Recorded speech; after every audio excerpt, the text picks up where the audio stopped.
Di video kali ini kita akan belajar satu pelajaran penting dalam kekristenan, yaitu Yesus satu-satunya jalan keselamatan.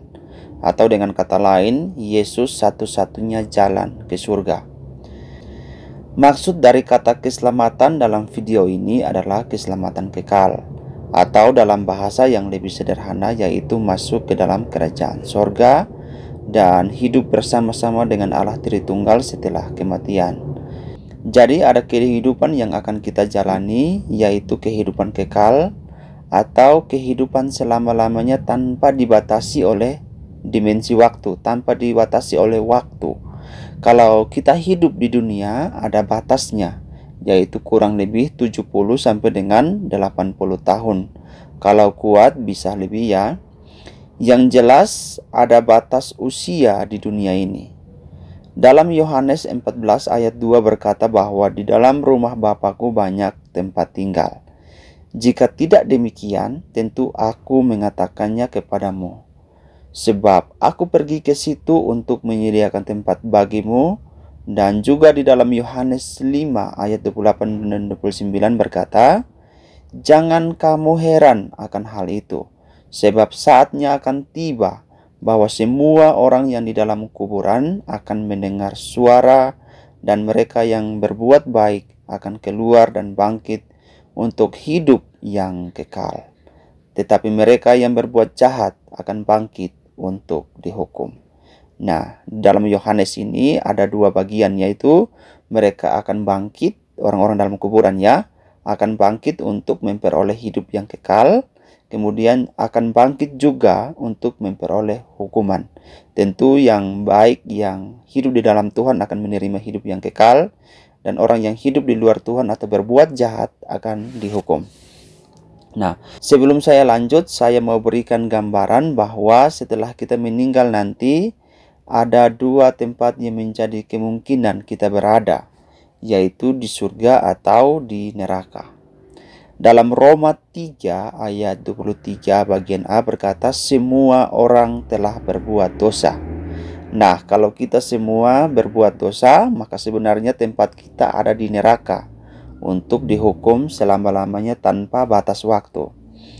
Namun ada jalan atau ada satu cara yang ditawarkan oleh Allah bagi kita supaya kita bebas dari hukuman kekal di neraka, yang akan saya bahas di dalam video ini. Nanti lain waktu saya akan bahas mengenai gambaran kematian kekal dan hukuman kekal di neraka.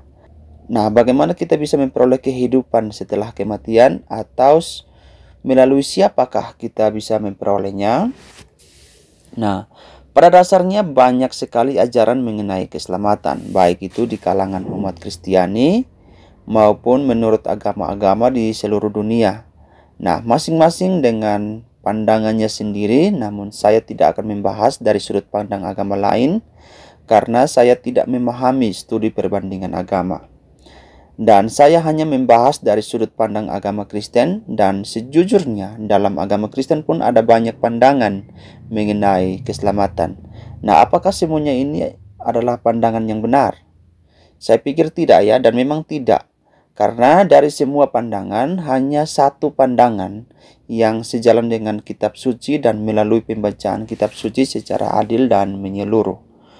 Nah, saya perlu menekankan bahwa ajaran mengenai keselamatan harus melalui pembacaan secara adil dan menyeluruh tentang keselamatan di dalam Alkitab.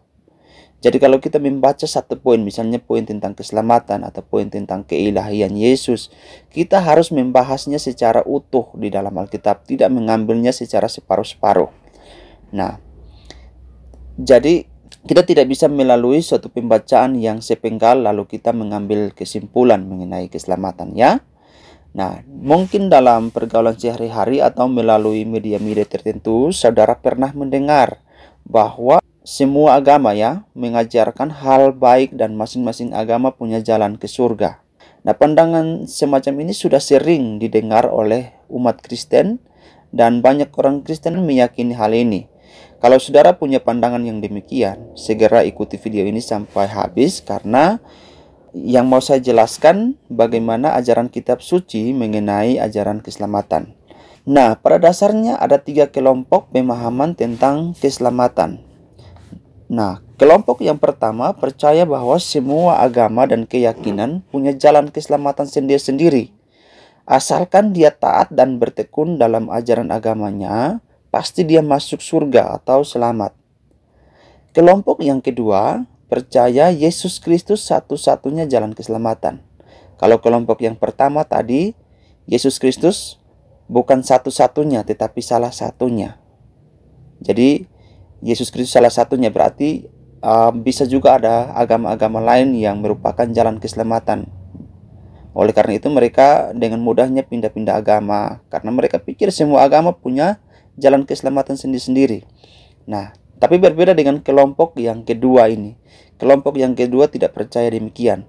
Kelompok yang kedua percaya bahwa Yesus Kristus satu-satunya jalan keselamatan, tetapi Yesus Kristus tidak hanya menyelamatkan orang percaya saja, tetapi agama lain yang tidak percaya pun diselamatkan atau bisa masuk surga. Jadi Yesus Kristus menyelamatkan mereka melalui kepercayaan agama mereka. Ya, ini terlihat aneh ya. Yesus Kristus satu-satunya jalan keselamatan, tetapi Yesus Kristus menyelamatkan mereka melalui agama dan kepercayaan mereka. Kemudian kelompok yang ketiga percaya bahwa Yesus Kristus satu-satunya jalan keselamatan bagi yang percaya saja. Nah, saya ulangi, kelompok yang ketiga percaya bahwa Yesus Kristus satu-satunya jalan keselamatan bagi yang percaya saja. Nah, kelompok yang ketiga ini sungguh sesuai dengan ajaran kitab suci ya. Nah, mari kita lihat beberapa dasar ayatnya ya. Firman Tuhan dalam Yohanes 3 ayat 16 berbunyi demikian.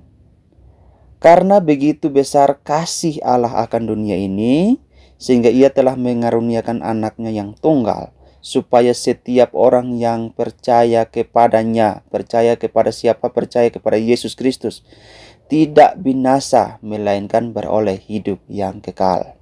Ayat ini menekankan bahwa orang percaya saja yang tidak binasa, tetapi beroleh hidup yang kekal. Jadi syarat untuk beroleh hidup yang kekal adalah percaya kepada Yesus. Oleh karena itu dia disebut jalan keselamatan.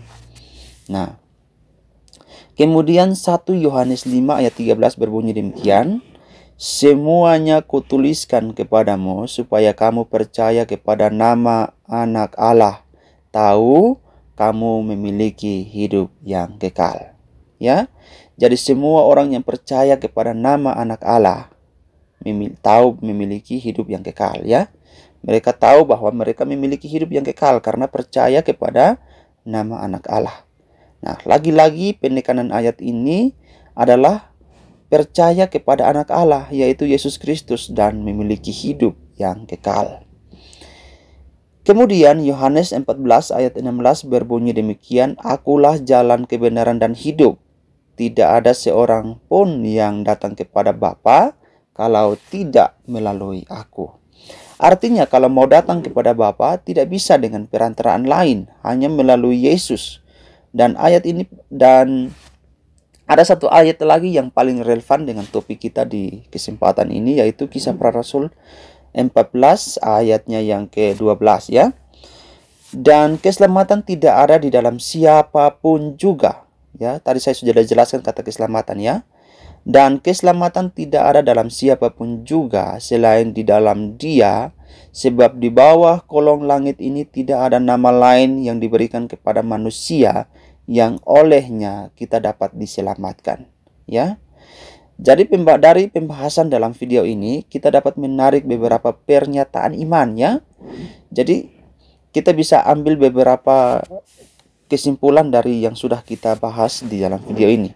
Yang pertama, kalau mau masuk surga harus percaya kepada Yesus atau menerima dia sebagai juru selamat pribadi. Ya, saya ulangi lagi, kalau mau masuk surga harus percaya kepada Yesus atau menerima dia sebagai juru selamat pribadi. Kemudian yang kedua, Yesus satu-satunya jalan keselamatan ke surga. Tidak ada jalan lain.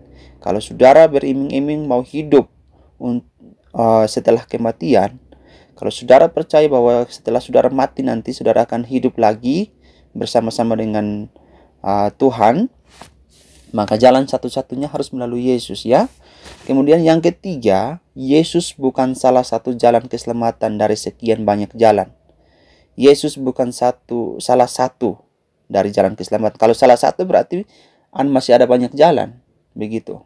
Kalau misalnya kita mau jalan ke Jakarta atau jalan ke beberapa kota, kita masih memiliki akses atau jalan-jalan alternatif lain. Nah, tetapi tidak demikian untuk jalan ke surga. Kalau saudara mau jalan ke neraka itu banyak jalan. Tapi kalau mau jalan ke surga hanya satu, yaitu jalan keselamatan melalui Yesus Kristus. Nah, yang keempat adalah Yesus hanya menyelamatkan orang yang percaya kepada Dia. Yang tidak percaya tidak beroleh selamat, ya. Sebenarnya kesimpulan-kesimpulan ini bisa kita rangkum dalam satu kesimpulan, ya, tetapi saya membuatnya menjadi beberapa bagian supaya saudara juga bisa memahaminya secara benar, ya. Jadi di akhir dari video saya mau berpesan kepada umat Kristiani bahwa jangan pernah meninggalkan Kristus hanya demi uang atau demi jabatan atau demi popularitas, jodoh apalagi dan lain-lain, dengan keyakinan bahwa semua agama dan keyakinan punya jalan keselamatan. Karena begitu saudara meninggalkan Kristus, maka hal itu akan membuktikan bahwa saudara bukan orang Kristen yang sungguh-sungguh, dan pasti saudara akan masuk ke neraka atau tidak masuk ke dalam kerajaan surga, ya. Artinya pasti saudara akan dihukum kekal di neraka. Ya, saya nanti lain kali akan bahas mengenai neraka, ya. Jadi percuma kalau kita hidup di dunia dengan segala tawaran-tawaran yang menggiurkan, namun setelah meninggal kita berakhir di neraka. Neraka itu adalah sebuah penghukuman yang tiada akhirnya, dibakar selama-lamanya di dalam lautan api, ya. Saya mau pesan kepada anak-anak muda, jangan pernah tergiur dengan hal-hal dunia lalu meninggalkan Yesus, apalagi hanya masalah jodoh, atau kalau di Indonesia Timur, khususnya di NTT dan Papua, biasanya ditawari dengan studi-studi gratis dan lain-lain asalkan masuk ke agama tertentu, berpindah agama, ya. Dan kalau saudara orang Kristen atau pengikut Kristus, ya, jangan pernah meninggalkan Kristus, ya. Dan saya mau berpesan juga bahwa kalau saudara orang Kristen hanya sebatas KTP saja, saya mau ingatkan saudara, jangan anggap remeh keselamatan kekal saudara. Hidup kekal setelah kematian dan hukuman kekal setelah kematian benar-benar ada berdasarkan kesaksian firman Tuhan atau berdasarkan firman Tuhan. Kecuali saudara tidak mengakui Alkitab sebagai firman Tuhan. Jadi perkarakan diri saudara selagi ada kesempatan. Segera percaya Yesus dengan sungguh-sungguh dan terima Dia sebagai juru selamat pribadi. Dia telah mati di kayu salib untuk menebus dosa manusia, termasuk saudara yang mau bertobat. Amin.